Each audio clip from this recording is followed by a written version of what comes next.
Halo sobat HSR 4. Balik lagi nih sama gua Aris di sini. Muncul lagi nih podcast kita. Iya, udah berapa lama kita nih, Pin? 2 minggu paling. Lebih kayaknya deh 2 minggu. dari yang Ada terakhir. produser kita sekarang. Nongol dia. Nongol di akhirnya. Dia nongol. Dia nongol. Anda lagi. Lebih kalau 2 minggu kayaknya deh. Iya ya. Dari yang terakhir. Mohon maaf nih ya buat teman-teman pendengar dan penonton. Udah lama banget kita nggak tayang ya. Nah ntar kenapa kita nggak tayangnya itu mungkin akan dibahas juga di episode ini ya teman-teman ya. Ya, betul. Gitu, jadi oh ya sebelumnya selamat malam Sobat HSR 4. Akhirnya saya nongol ya. Setelah sekian lama saya di belakang layar terus. Terus ntar iya benar kata Aris tadi, kita bakal jelasin kenapa kita nggak tayang dalam waktu beberapa minggu terakhir. Karena virus yang semakin menggila belakangan ini ya. Salah satu alasannya itu ya bro ya. Nah, iya sih. Makanya kita sekarang juga pakai masker nih. Kita pakai Ya, masker di sini. kita walaupun sudah divaksin semua, alhamdulillah kita sehat semua bertiga. Alhamdulillah kita satu tim berempat ini sama kameramen itu. Mau nongol sini sebentar. Sini, Pak. Kita alhamdulillah belum pernah ada yang positif COVID ya. Jangan sampai lah. Jangan sampai. Ya. Nah, Teman-teman yang belum pernah positif juga jangan sampai. iya nih kan. Makin kesini itu kasus COVID itu semakin deket sama inner circle kita nih. Ya, Ya. betul. Ya kan? Betul. Mungkin tahun lalu itu masih temen jauh kita, temennya temen kita. Ya, temannya saudara. Iya, temennya saudara atau saudaranya saudara gitu kan. Masih kabar dia Iya, positif masih nih. kabar dia positif. Bapaknya Nah, positif. betul. Nah, sekarang nih udah orang-orang terdekat kita nih. Iya. Nah, mungkin 2 orang temen gua ini nih bisa bercerita lah. Bisa Iya. bercerita mungkin dari Mas Beng keluarganya ada yang pernah positif dan dari Mas Iya. Ervin juga ada yang pernah positif gitu. Ya, keluarga gue sampai saat ini masih positif semua. Sampai saat ini. Bapak Iya, Ibu. sampai saat ini. Pertama kakak ya kalau nggak salah ya. Iya, sebenarnya udah 2 minggu yang lalu. Oh. Sampai sekarang juga masih bergejala. Oh gitu. Apa gejalanya, Bro? Biasa demam, batuk, meriang. Oke. Bapak Ibu Udah, gejala juga? Iya, bergejala juga.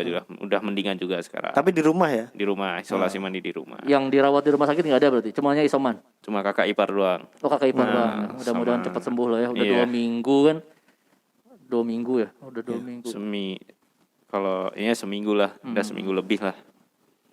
Nah, kalau Mas Beng gimana, Mas Beng? Ya, kalau gue sih mengalami 2 minggu terpanjang yang pernah gue alamin ya. Maksudnya selama ini kalau kita ngelihat orang teman misalnya kan kena, terus dia isoman 2 minggu itu kayaknya loh kok udah masuk aja nih orang gitu kan. Tapi kemarin gue ngalamin yang namanya 2 minggu itu paling panjang dalam hidup karena awalnya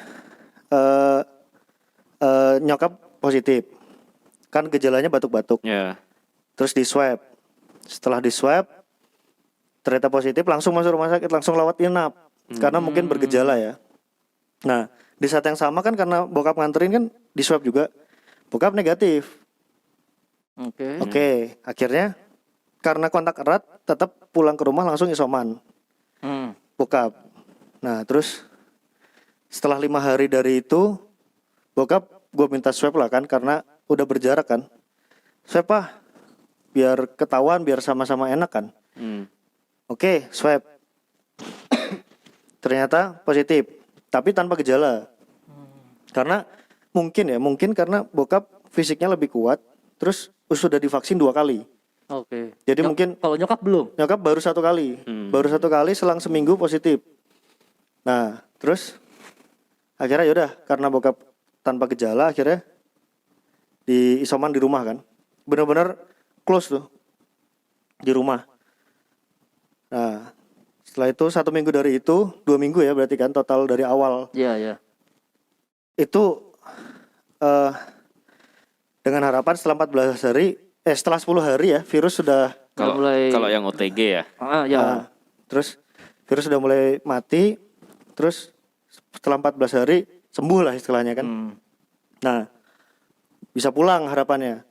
Ternyata pas tepat 14 hari nyokap di rumah sakit, ya dia pulang tapi berpulang ke Hmm. Allah Subhanahu wa taala lah. Mungkin ya itu semua sudah suratan takdir ya. Udah jalan yang terbaiknya Ya, ya. jadi akhirnya ya disitulah yang gue bilang gue ngalamin 2 minggu 3 minggu terpanjang karena jangka waktu 2 minggu ini kita semua kan berharap nyokap udah sembuh ya bisa pulang. At least nggak bisa pulang ke rumah langsung pun karena bokap masih isoman kan, bisalah di kos-kosan dulu misalkan. Iya. Tapi ternyata kan nggak bisa. Dan yang bikin apa ya istilahnya hancur sakit lagi tuh kan ya gue mau nggak mau pulang dong. Mm-mm. Sampai Cilacap langsung ke makam nyokap, kan udah langsung dimakamin kan. Terus pulang ke rumah ya cuman bisa kontak lewat jendela sama bokap. Sama bokap ya. Bokap sendirian di dalam kan.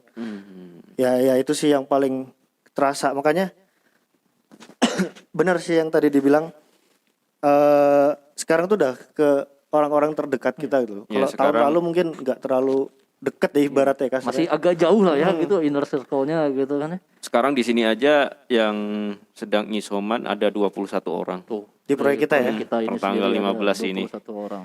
Kemarin juga Orang tua lu udah vaksin? Keluarga udah vaksin semua ya?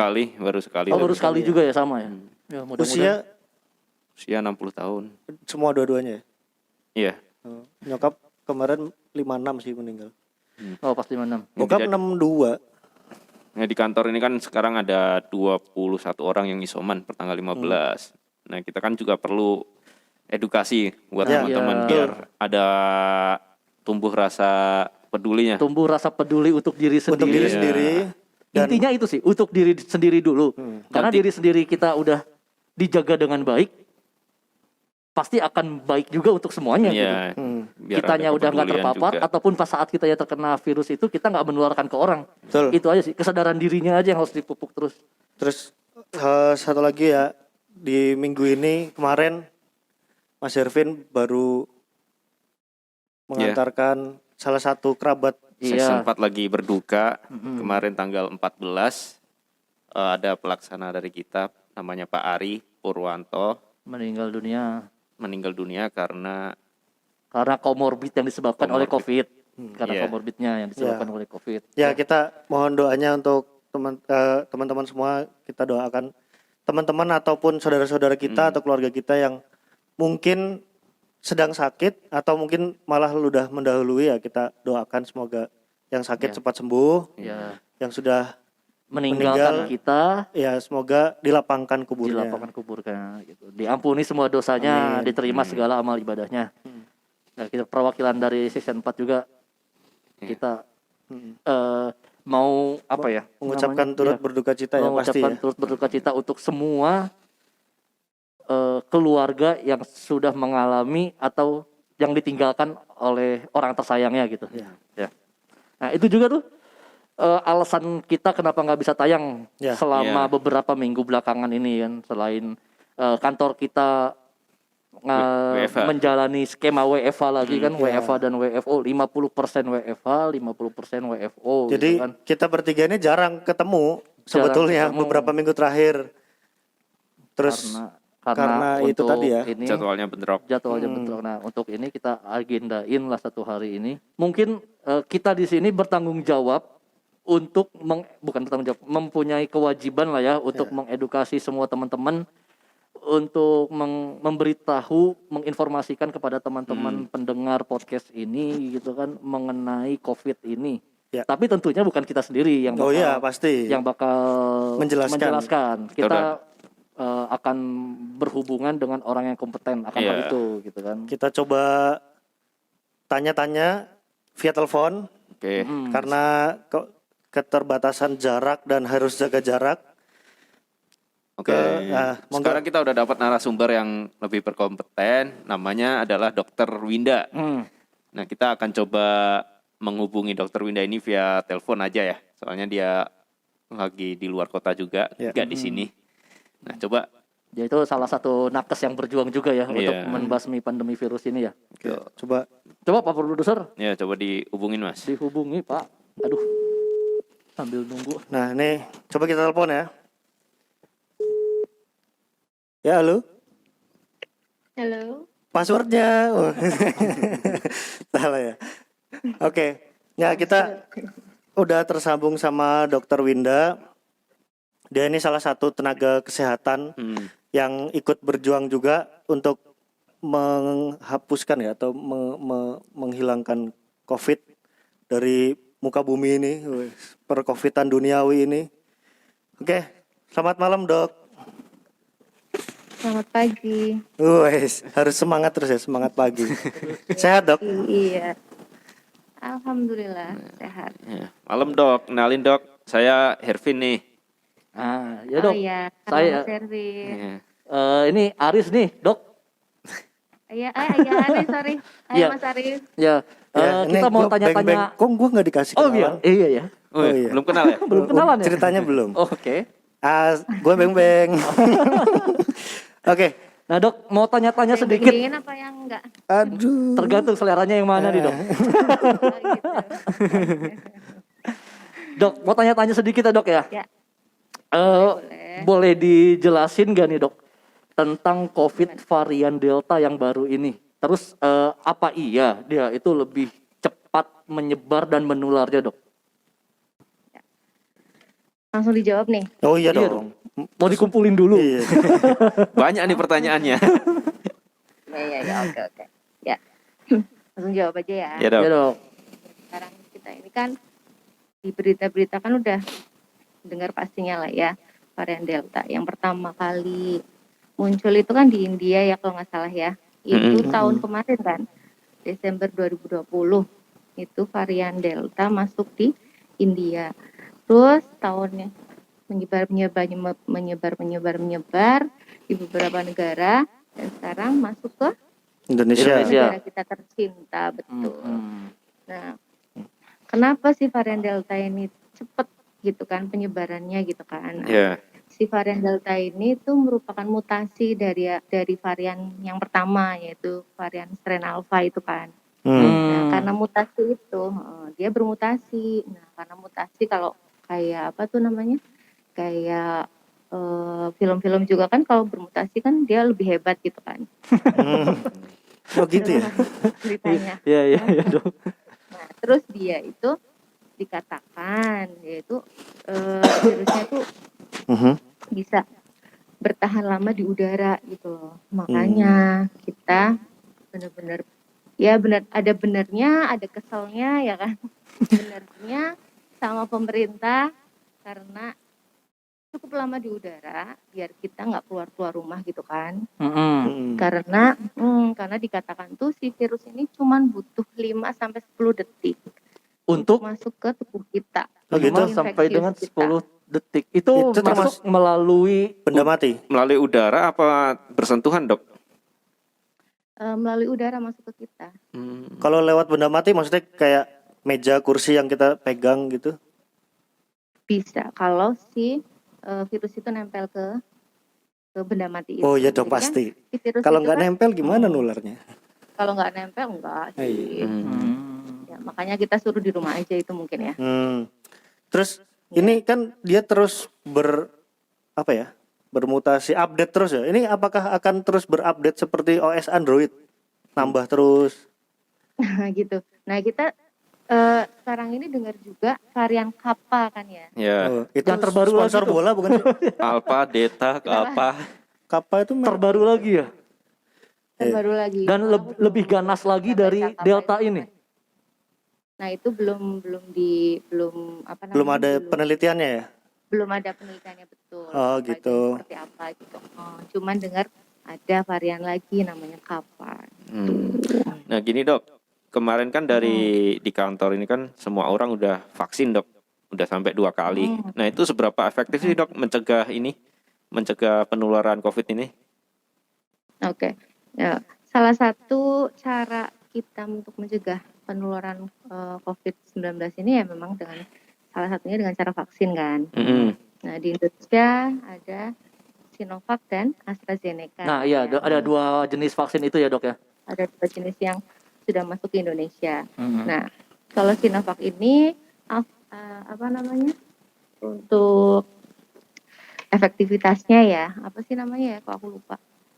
Itu lebih rendah daripada yang AstraZeneca memang. Jadi Oh. menurut penelitian, kalau di luar Indonesia itu kan mereka pakai AstraZeneca semua kan. Ya. Nah, dikatakan bahwa menurut penelitian mereka kan berarti pandemi ini kan udah setahun ya. Iya, Udah 1 setahun lebih tahun. malah. Iya. Dan selama 1 tahun ini si AstraZeneca ini dosis pertama saja itu diteliti selama 1 tahun kalau yang orang yang cek darah, nah cek darahnya di orang yang sudah divaksin AstraZeneca, darahnya diambil, dicek, masih ada si virus di Oh gitu, dalam. setelah setahun ya padahal ya. Jadi padahal itu baru dosis pertama loh ya. Jadi dosis pertama itu bisa efektivitasnya bisa sampai 1 tahun. Dosis pertama aja, belum dosis kedua itu. Berarti emang lebih bagus Jadi, secara ininya lebih bagusnya yang AstraZeneca ini ya. Betul. Tapi Cuman karena di Indonesia lebih banyak yang Sinovac ya, bentuk ikhtiar kita mau nggak mau ya yang udah ada dulu gitu nggak apa-apa Sinovac. Sempet denger isu Dok kalau pakai vaksin AstraZeneca itu katanya ada penggumpalan darah ya Dok. Itu benar nggak sih? Kalau saya sih belum pernah dengar malah kalau yang penggumpalan darah. Cuman dia efeknya itu memang lebih berefek dibanding dengan yang Sinovac gitu. Karena si AstraZeneca itu kan yang dilemahkan ya, kalau Sinovac itu dimatikan. Oh. Kalau yang Astra itu Virusnya dimatikan, Astra dilemahkan. Astranya lewat Adira nggak? Enggak ya? Beda ya? Oke. Berarti Lanjut. Berarti maupun Astra maupun Sinovac itu salah satu bentuk ikhtiar kita untuk kita memperkecil kesempatan virus itu berkembang ya gitu ya. Ya kan gitu. Betul. Iya, untuk memutus tali rantai lah Ya. Ya, sama kayak kita gitu, naik motor harus pakai helm, walaupun kecelakaan tetap akan ada, tapi seenggaknya kepala kita terlindungi gitu ya dok. Ya ampun, pinter banget. Dokter. ya maksudnya seperti itu kan dok. Iya benar-benar. Jadi bingung saya mau ngomong apa lagi begini. Nggak bisa dipuji. Iya benar. Jadi gimana dok? Ketahui bahwa kalau kita sudah vaksin ya bukan berarti kita tidak akan terinfeksi lagi kan? Iya betul. Ya kita tetap bisa terinfeksi, cuman gejalanya lebih ringan. Gejalanya lebih ringan tuh. Itu lebih pintar lagi, ya ampun. Karena kebetulan banyak yang di sini ya. Udah kita semua kan satu kantor ini udah vaksin, tapi kenyataannya masih ada yang positif. Kena. Gitu. Jadi ya kita berkesimpulan dari itu aja sih sebetulnya. Nah gini dok, kita kan bergerak di sektor konstruksi selama PPKM kan untuk sektor konstruksi tetap jalan. Nah ada saran nggak dok buat teman-teman? Sementara ini kan di kita masih ada yang isolasi mandiri, masih ada 20 orang lah. Nah itu ada saran nggak dok untuk gimana perlakuan untuk teman-teman yang isoman ini, terus vitamin-vitamin apa yang perlu diberikan, asupan makannya seperti apa, ada saran nggak dok? Karena gini loh dok,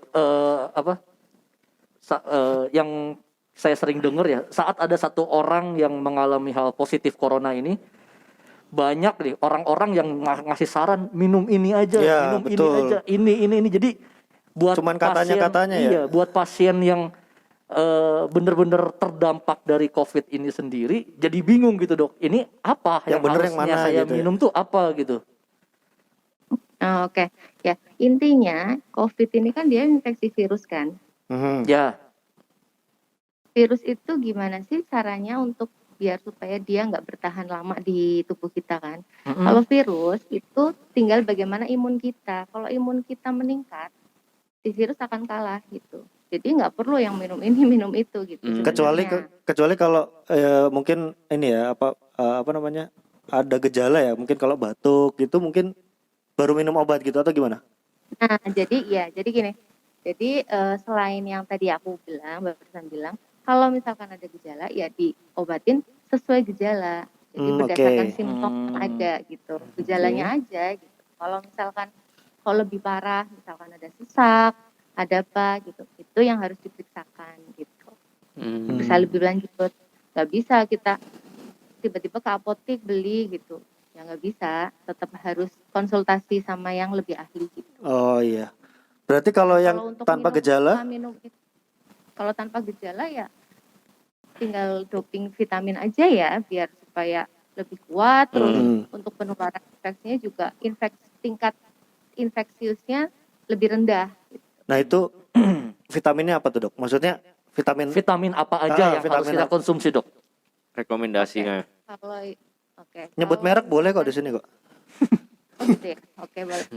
Nyebut nama apotekku belum? Oh, boleh. Boleh. Promosi. Ya, jadi kalau misalkan kayak orang yang untuk pencegahan misal orang yang tidak terinfeksi itu vitaminnya bebas, mau C, mau D, mau Z bebas, dan takaran persennya itu juga bebas. Tapi kalau pada saat pandemi, kalau untuk orang yang tidak positif ya, untuk pencegahan gitu, vitamin C dosisnya 1000 mg per hari. Vitamin C dosis 1000 mg sehari. Per hari. Oke. Gitu. Kalau misalkan sedianya 500 ya minum 2 kali berarti. Oke. 2 kali atau sekaligus bisa. Pokoknya akumulasinya 1000 ya sehari ya. Iya. Kalau vitamin D untuk pandemi ini 1000 juga, 1000 IU. IU ya. Oke. Untuk C 1000, D 1000. Untuk zincnya? Zinc. Ya. Kalau untuk zincnya sekitar 20 mg. 20 mg. Dosisnya ya. 20 sampai 50. Kalau misalkan adanya 50 ya udah nggak apa-apa. Ada nggak sih? Itu untuk pandemi ya. Iya. Kalau nggak pandemi ya nggak segitu. Oh. Ada nggak sih dok satu tablet yang mencakup itu semua gitu? Jadi kita nggak usah beli banyak-banyak. Lu gerusnya gerus, kita masukin ke tablet. Ada nggak? Kan sekarang kalau kayak di redoxon gitu kan dia ada vitamin C-nya, D-nya, Z-nya juga ada. Terus yang di cuman kan tidak. Yang itu Cuma dosisnya itu, kan betul. Takarannya kan D-nya nggak 1000 gitu kan ya. Iya. Ya nggak apa-apa sih kalau misalkan kita memang nggak terinfeksi nggak apa-apa gitu. Tapi untuk lebih kuatnya gitu kalau masa pandemi. Nah kalau yang sudah terinfeksi itu lebih tinggi lagi. Sudah terinfeksi ini maksudnya sedang terinfeksi atau sudah selesai? Sedang. 5.000 kalau vitamin D-nya sampai 5.000 IU, 5.000 sampai 10.000 IU. Banyak banget ya. IU. Iya ya. Banyak banget. Tapi kan ada yang langsung dosisnya 5.000 IU, jadi sekali makan 2 tablet aja.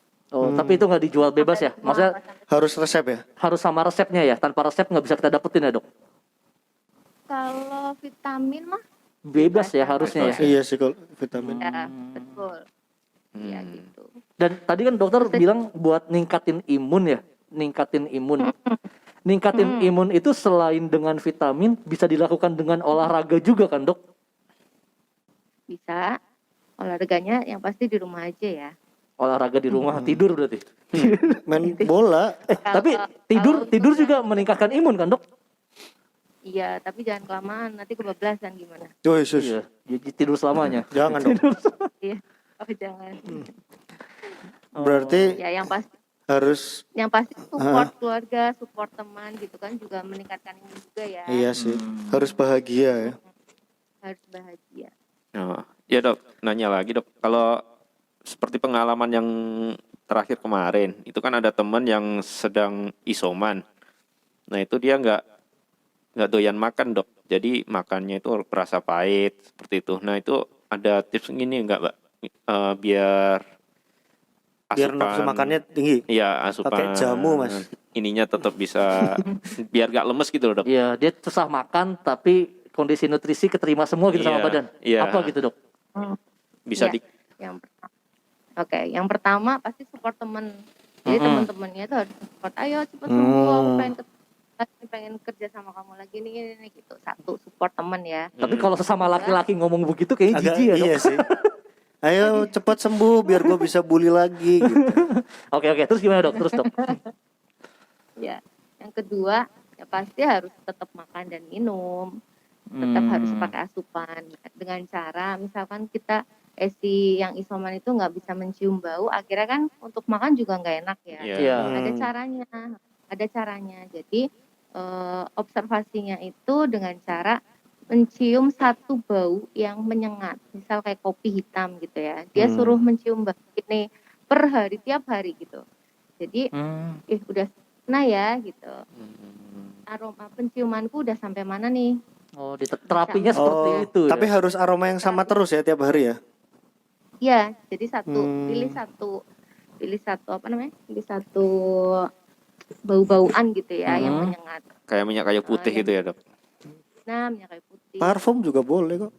Iya, apapun. Parfum juga bisa. Tapi kalau parfum kan ada yang soft, ada yang menyengat gitu ya. Paham banget. Habis belanja parfum dok. Nyebelin. Iya, emang nyebelin. Dari tadi kita serius dia yang bercanda nih dok. Oh iya, sorry. Oke. Terus Ya caranya seperti itu. Nanti jadi tahu perkembangan diri sendiri gitu. Misalnya nggak doyan Paling dua itu ya. misalnya nggak doyan makan nasi gitu dok. Itu ada alternatif lain nggak dok? Misalnya kayak diganti sama buah, sayur itu. Jajan ciki juga boleh. Penggantinya nasi lebih baik apa? kentang. Penggantinya nasi lebih baik ya. Nasi itu kan karbohidrat. Ya. Ya, pengganti karbohidrat kan banyak tuh. Oh, gitu. Jagung. Bisa jagung, bisa kentang, bisa mie gitu ya dok ya. Nah iya. Toh kalau misalkan mie instan gitu, misal isomannya sampai 2 minggu, makan mie instan 2 minggu juga nggak bikin kita mati kan. Iya tapi habis sembuh COVID sakit yang lain. Oh iya. Gitu ya. Enggak sih, maksudnya yang penting pertama tuh bikin kita tuh nyaman dulu aja ya. Iya. dulu aja. Ya betul. Kalau udah Jangan happy, malah, nyaman. ini, takutnya ini gitu, jangan. Biarin Biarin aja dia pengen apa sih gitu. Kasih Misalnya, aja dulu ya. Support teman. Kamu pengen apa hari ini? Nanti aku beliin. Nah, misal support temennya gitu. Yang susah tuh kalau ditanyain kamu pengen apa hari ini, aku nggak pengen apa-apa, nggak nafsu makan. Aduh, Terserah kamu aja. terserah kamu aja itu dah. Gitu ya. Itu Pengalaman pribadi itu. Iya, itu pengalaman pribadi dia tuh. Iya, banyak lah kayak gitu. Oke dok, setelah dari situ saya mau tanya juga nih. Ini kan terkait sama keterbatasan kasur di rumah sakit untuk penanganan COVID ini yang semakin infonya tuh semakin menipis gitu dok. Emang bener gitu dok? Dibuktikan dengan kalau aku mau rujuk pasien tuh susah banget. Berarti bener ya. Oh gitu. Jadi kita di puskesmas, terutama saya ya. Saya tuh di puskesmas itu pasien tuh ya bisa dikatakan banyak banget enggak. Cuma penuh aja. Enggak ya, banyak gitu. Jadi saturasi oksigen, tahu kan ya saturasi itu. Jadi oksigen di dalam paru-paru kita itu kan harusnya 90, normalnya 95 ke atas. Normalnya? Ini bisa normalnya pasien masuk ini bisa 80 ke bawah. Coba. Itu nggak pingsan itu? 80% ke bawah. Nah itu kita kesulitan gitu. Telepon sini nggak ada. Telepon sini nggak ada. Penuh. Ya bisa dikatakan benar ya kalau untuk bednya. Tapi kalau keterbatasan oksigen juga pengaruh ya. Keterbatasan oksigen juga. Kalau untuk puskesmas itu boleh rawat inap juga ya nggak sih? Ada yang menyediakan biasanya ya dok?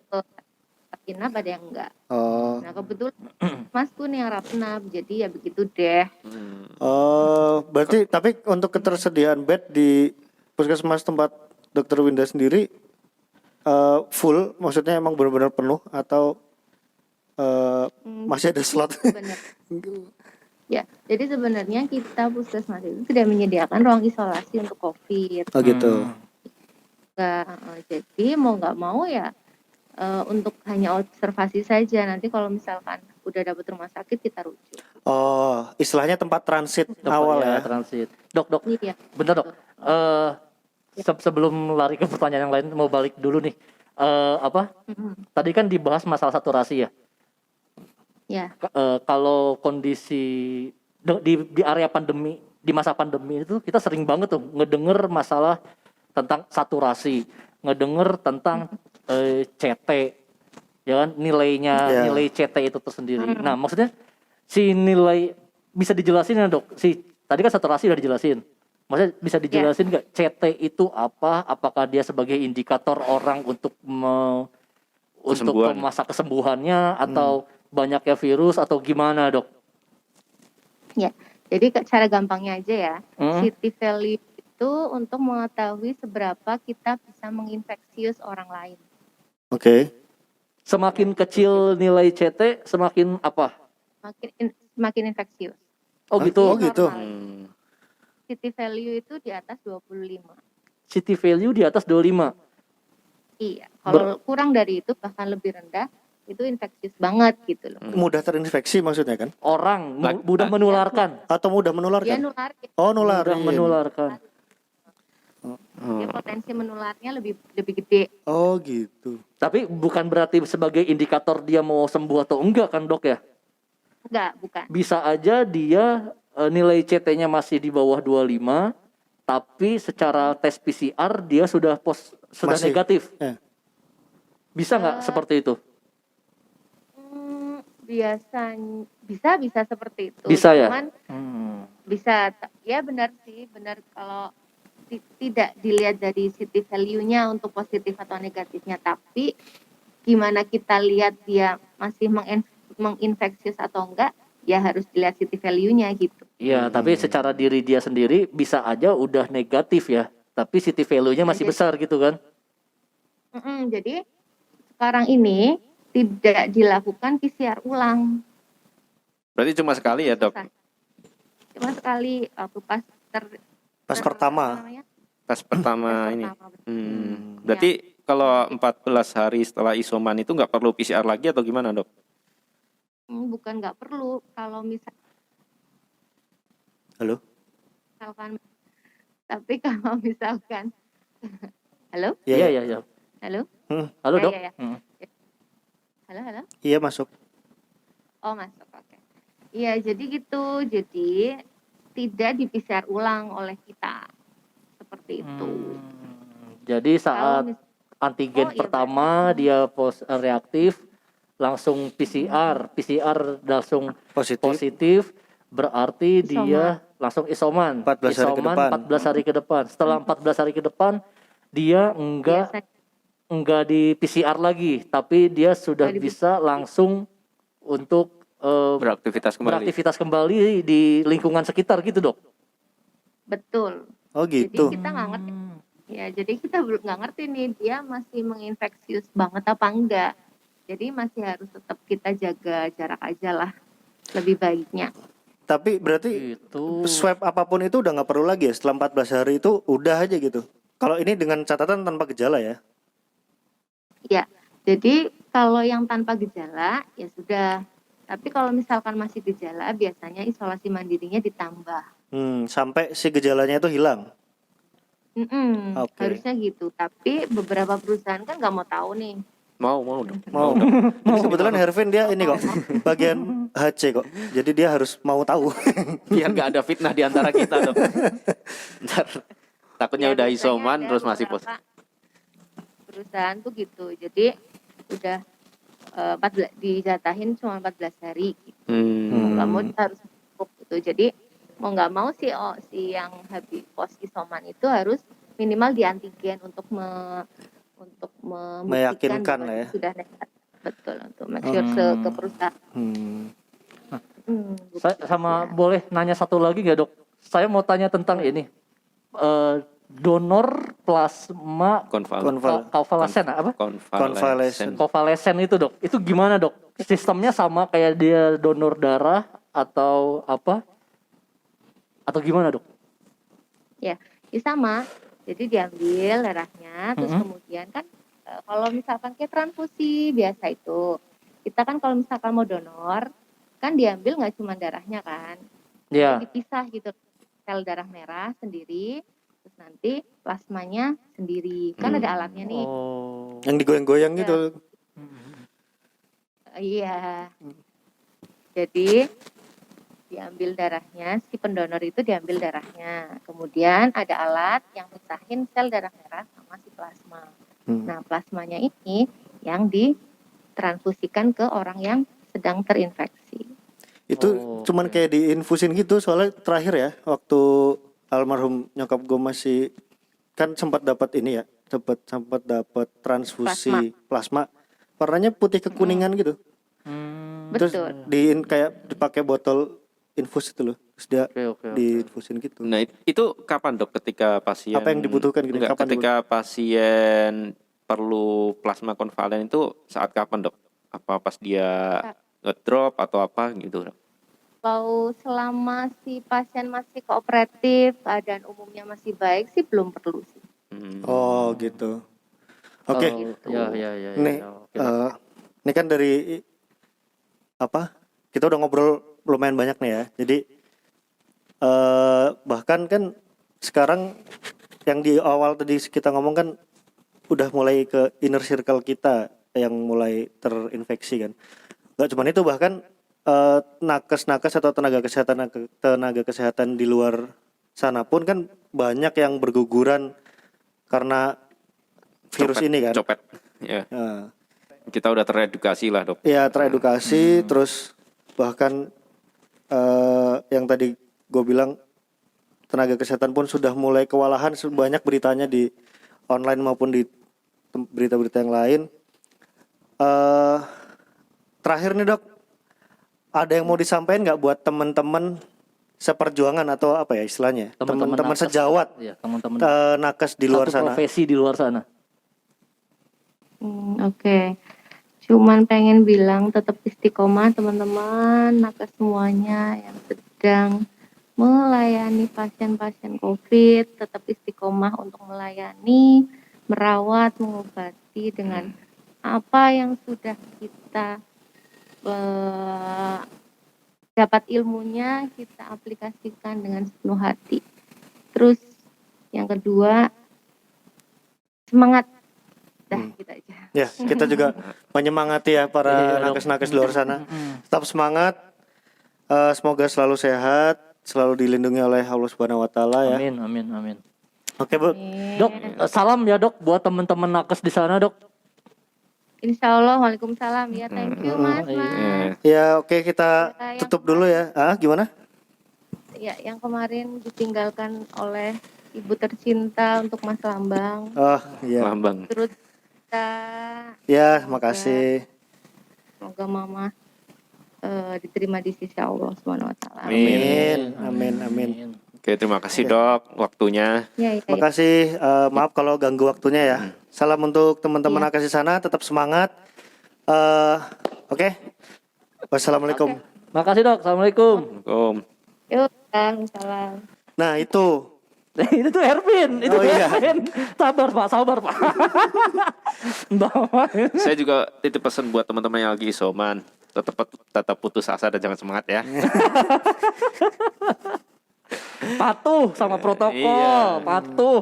Jengkel kita. Iya. Kalau lagi positif, lo jangan beli jajan bakso di gerobakan.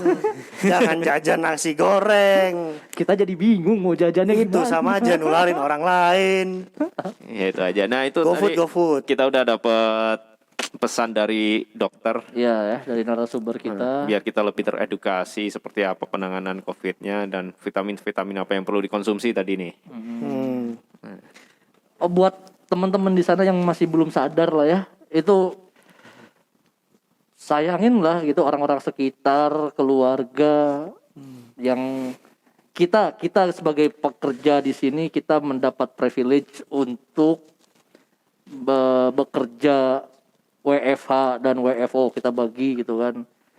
Buat orang-orang yang gak dapat privilege itu, yang mungkin kita harus sadar gitu, kita sadar menjaga diri kita sebagaimana mungkin untuk mereka juga, supaya mereka tetap bisa mencari nafkah sehari-harinya gitu kan, buat hidup keluarganya. Ya kita kan kalau WFO tetap gaji tetap dikasih gitu.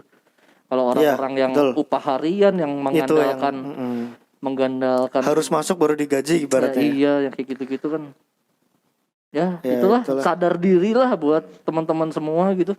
Jadi Sadar kita diri sama-sama berjuang untuk bukan untuk diri kita sendiri juga, tapi untuk semua. sadar diri dan harus bersyukur nih. Nah, itu Ya, betul. bersyukur, Banyak-banyak bersyukur. gitu. Terutama teman-teman di proyek ya. Maksudnya kita harus banyak-banyak bersyukur masih bisa kerja, masih bisa mencari nafkah untuk keluarga, masih diberi kesehatan. Kalau yang sakit ya harus semangat untuk cepat sembuh supaya Nah, ya. bisa kembali ke keluarga ya. Nah, itulah bantulah gitu, bantu para nakes kita yang udah mati-matian berjuang menyelamatkan nyawa kita dengan mempertaruhkan nyawa mereka sendiri gitu kan. Betul. Bisa dibayangin gak sih sebagai orang tuanya mereka yang Sebagai keluarga anak. sebagai keluarga ya anaknya, Ya. suaminya atau istrinya Ya. atau orang tuanya gitu, mereka yang ngizinin anaknya, ngizinin orang tuanya untuk pergi Kerja. kerja ke tempat di mana virus itu ada gitu. Menjaga kita yang menjaga orang-orang yang terdampak gitu loh. Mereka mempertaruhkan bisa dibayangin lah gitu sebagai gimana Setiap harinya, setiap perasaan paginya beratnya mereka gitu harus yang menunggu melepas. anaknya gitu. Para nakes juga ada banyak yang berguguran di sana Ya. gitu kan. Di Wisma Atlet kemarin kita ngelihat ada nakes yang meninggal terus ditangisin sama nakes-nakes yang lain. Sedangkan kita di sini masih yang berkeluyuran, masih yang semau kita gitu. Mereka di sana yang terima pahitnya gitu, kayak nggak adil aja gitu buat teman-teman kita nakes. Jangan lupa tempat kuburan sekarang udah penuh. Nah itu tuh, mau ditumpuk-tumpuk. Iya, betul.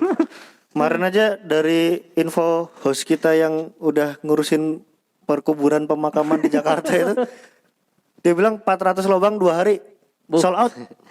Gila, kalau jualan itu laku besar ya. Ya itu intinya. Buat teman-teman nakes lah. Ya. Terima kasih banyak sudah menjaga kita. Terima kasih sudah Nakes, iya buat teman-teman nakes. Terima Tenaga kasih. kesehatan. tenaga medis section 4. Iya, Oh itu kan iya, salah satu nakes gitu. Makasih Terima kasih sudah menjaga mengorbankan diri kalian untuk menjaga kami yang masih abai tentang kesehatan dan penyakit ini gitu. Itu loh. Ya pokoknya terima kasih banyak buat para nakes. Terima kasih sekali lagi sudah berkorban bahkan bertaruh nyawa untuk menjaga dan menghilangkan, mungkin bukan menghilangkan ya, menekan penyebaran virus COVID ini. Menekan penyebarannya ya. Ya, terima kasih sekali lagi. Dan untuk teman-teman tetap patuhi protokolnya, patuhi aturan pemerintah yang ada untuk yang ada kayak orang Bali. untuk menekan penyebaran virus ini. Buat teman-teman yang udah ditinggalin, kita turut berduka cita. Udah ditinggalin sama orang tersayang akibat penyakit ini, kita turut berduka cita. Untuk keluarganya yang sedang berjuang melawan penyakit ini, semoga segera diberi kesembuhan dan bisa berkumpul dan beraktivitas kembali seperti biasa gitu sama kita di sini. Buat teman-teman dari Session 4 sendiri yang terjangkit virus ini, semoga segera bisa kembali lagi ke Semangat, kantor gitu, karena cepat sembuh. OB kita sisa 1 di sini, kasihan OB-nya makan gitu. Gitulah ya, pokoknya tetap semangat. Mudah-mudahan cepat segera diberi kesembuhan ya. Amin. Ya. Di sini juga kita sekalian mau pamit. Ini episode terakhir dari podcast di Balik Layar HSR 4. Episode terakhir, season terakhir, dan ya Sebagai ini penutup lah. syuting terakhir kita. Close the door ini udah ya. Ya udah close the door. Makasih buat teman-teman yang udah like, Udah nonton, udah komen, udah share podcast Udah kita, share. udah nonton, udah Semua. banyak Udah support kita. support kita di sini gitu. Ya, intinya dokumentasi ini bisa bermanfaat bagi semua. Ya, Jadi semoga ada proyek, ilmunya. walaupun proyek selesai 2-3 tahun ke depan kita masih bisa melihat nih ya, gimana suka dukanya di proyek. Seperti itu. ya betul. Ya oke. Akhir kata saya sebagai yang didapuk sebagai produser di podcast di Balik Layar HSR 4 ini mengucapkan mohon maaf apabila ada salah-salah kata atau ada yang menyinggung selama kita tayang di podcast ini, kepada teman-teman yang udah pernah jadi narasumber ya, Terima atau kasih. maupun teman-teman yang sudah banyak mendengarkan kita di luar sana. Terima kasih sekali Terima lagi. kasih. Semua yang menyinggung itu emang udah kita setting supaya kalian tersinggung. Kita emang gimmick. Nah, hidup kita penuh dengan gimmick. Oke, kita pamit. Bye. Baik, Assalamualaikum warahmatullahi wabarakatuh. Waalaikumsalam. Lupa bumpernya.